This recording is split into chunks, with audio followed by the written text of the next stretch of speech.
ice cream melts faster than the others.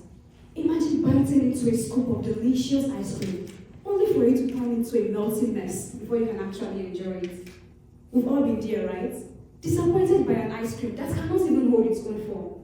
Well, the secret on how well an ice cream holds its form or melts lies in the ingredients, specifically the stabilizers, which are known as additives. But here is the twist. In today's world, more and more consumers are asking for cleaner labels. They want to know what exactly goes into their foods. Most importantly, they want fewer artificial ingredients. But the challenge is, how do we improve the quality of our ice cream? How do we meet consumers' demands for cleaner labels? How do we produce an ice cream that melts very slowly and retains its shape while melting without compromising on natural ingredients? This is a challenge my research aims to address. In my research, we tested 4 stabilizers. We had 3 individual stabilizers and 1 blend. The individual stabilizers are guar gum, gum arabic, and santan gum, and they are known as thickeners, while the blend is a combination of thickeners and emulsifiers, and they were analyzed for meltdown and shape retention. The meltdown of an ice cream sample typically tells us how fast or how slow an ice cream melts, while the shape retention shows us the shape or the form of the ice cream as it melts. And this was determined using the gravimetrical method, where 40 grams of ice cream samples were placed on a wire mesh. The ice cream drips down and is collected in a container which is stapled on a weighing balance. A data logger was attached to the weighing balance to take record of the change in weight of the ice cream samples as they melt, after which we took out these data, analyzed them, and we got our meltdown results.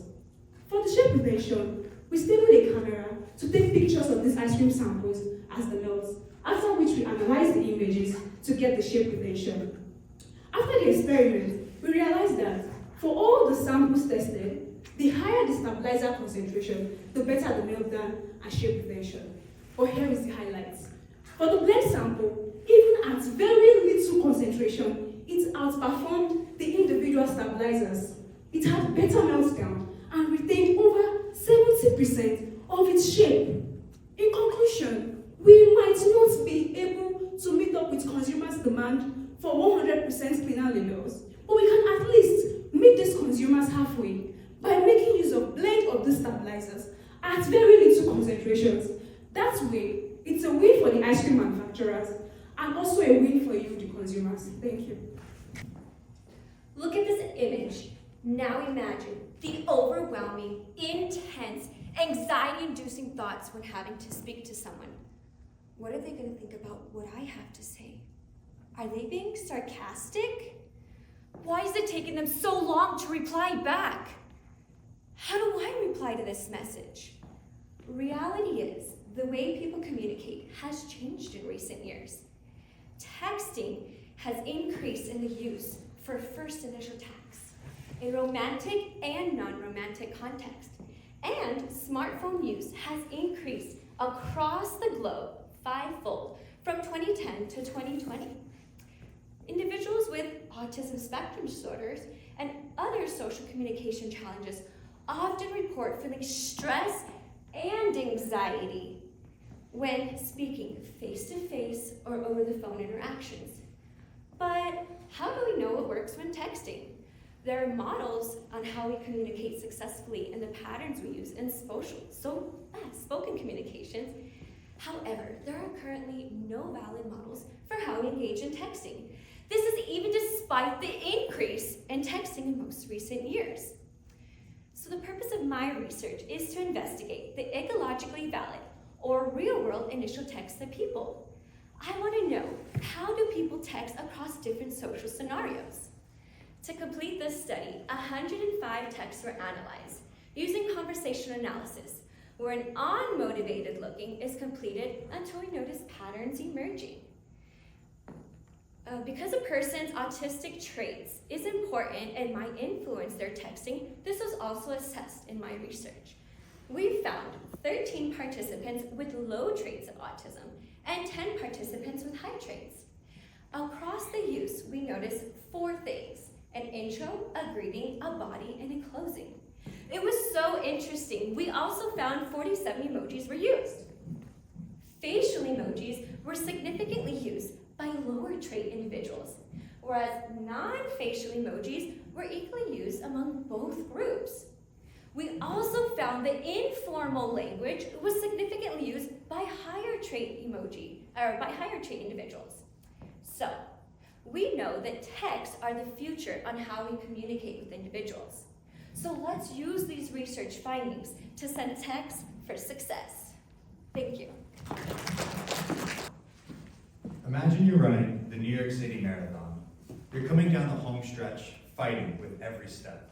Your arms are flailing, your legs are like cinder blocks, and it's a grueling push to the finish. Your form and your pace have drastically changed from the beginning to mile 13, and even here now at mile 26. Unfortunately, fatigue is a component that influences all athletes across all sports on all levels. Whether it's physically or mentally, fatigue can change the way we move in two significant ways. First, it can cause a decrease in our performance, and as you can imagine, we see that across a marathon as someone slows down.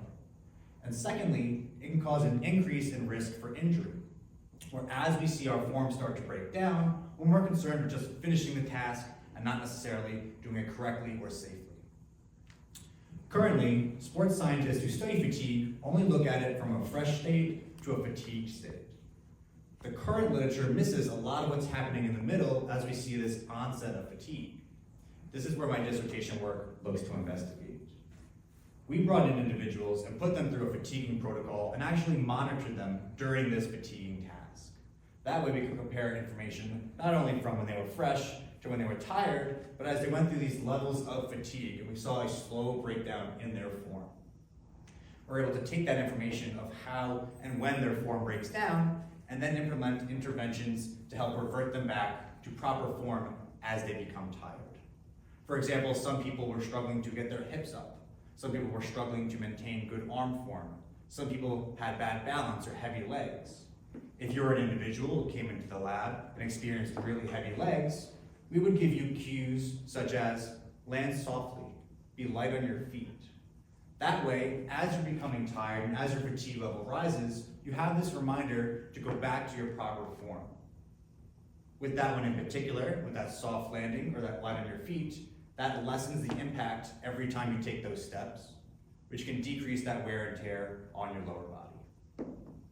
With that, the next time you go out for a run, or you consider yourself, hey, I'm gonna go out and exercise today, you will get tired, you will be fatigued.